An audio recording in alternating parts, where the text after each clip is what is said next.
I've got a message for everybody out there who's trying to be successful. By the way, this is Devin. This is the From Delivery Driver to CEO podcast. Let's not get into all that. But anyone out there who's trying to be successful, my advice to you, and this is my advice to myself right now too, is just do the work, okay? There's so many times in life where, I'll put it off. I don't feel like doing it right now. And it can get so bad that we give ourselves extreme anxiety, where we sit down at the desk to do the work, whatever it is, right? We sit there, we think about it, we contemplate on it, but we never actually start. And then the idea of actually doing the work becomes like this very crippling, just riddled with anxiety. You feel awful. You don't want to do anything. And the more you do this, the harder it becomes to actually do the work. When in reality, you and I both know that if you just sat down and you put the pencil to the paper, or you lifted the weight, or you wrote the email, or you wrote the ad, or you researched the product, whatever it is, right? It's never as bad as we make it out to be. And the truth is if you want to be successful, it's not about doing or working, like 40 hours a day, which obviously isn't possible, right? It's not about working till you bleed. It's about working consistently. It's about showing up every day and doing just enough. One of my mentors, Andy Frisella, talks about the power list, which is 5 tasks per day. And if you can do those 5 tasks per day, right, you're automatically ahead of, I don't know the actual stat, but I'm going to guess like 95% of the competition. They say most podcasts don't make it past like 10 or 20 episodes. So it's not that things are difficult or they're more competitive than ever, which, there is more competition. But also, attention spans are shorter than ever, which means more business owners just aren't being consistent. They're not doing the work. I've talked about this before, but it's a reminder that the harder it feels to do something, like the more internal resistance there is to the idea of doing something, it's the more that's a signal that needs to be the first thing you do.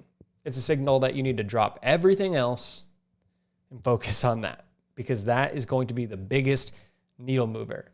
And making this episode is one of those things for me where I've been wanting to podcast. I've been wanting to do it for a while, and I'm sitting here like at my desk. I've been sitting here for an hour, like fuck, and just not doing it for no reason, because now I'm here, I'm doing it, and it's not painful. It's not difficult.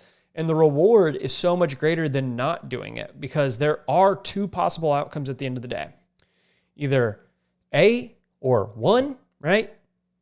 You did the work and you moved yourself towards your goal, and it feels good, and you can rest easy that night knowing you work towards your progress. Option number 2 is you don't do the work, and maybe it feels okay in that moment because you can go on Instagram or whatever it is that you do, right?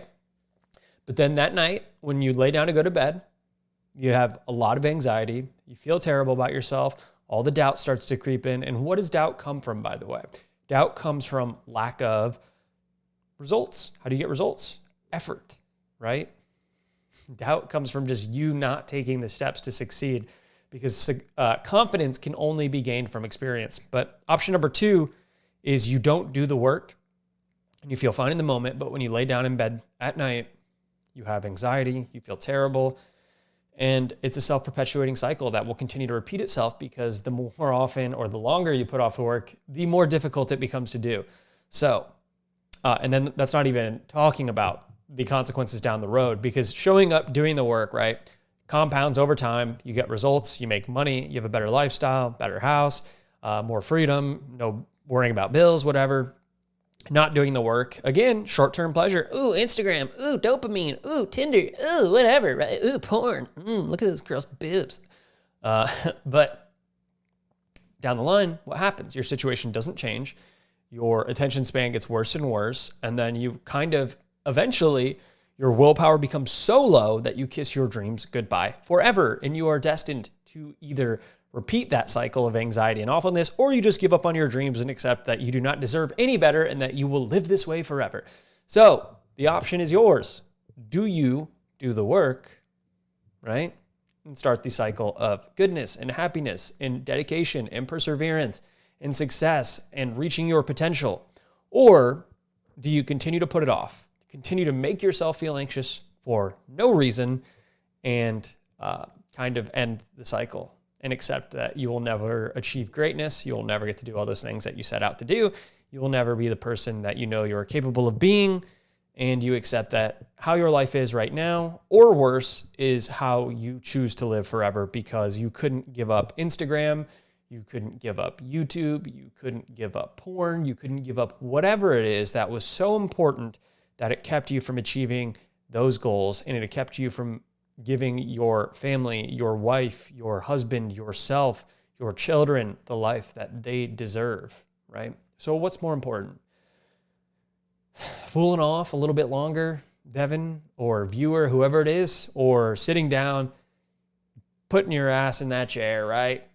Hands on the keyboard, or pen to the paper, whatever it is that you do, getting out there and making it happen and achieving a life worth living, because you got one chance.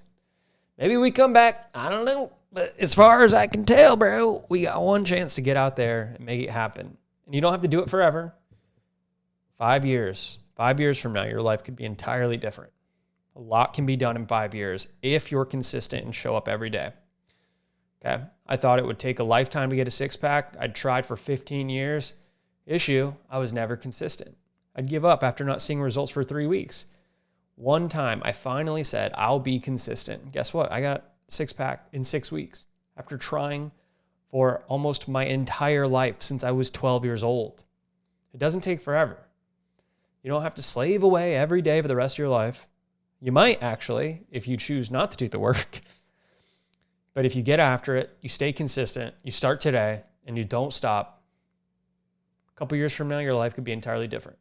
And maybe you could retire, maybe you can do whatever you want. But it starts today with a conscious decision to do the work. So, Devin, that's me. All those of you who are watching, do the work. Let's do it. This is from Delivery Driver to CEO podcast. Peace.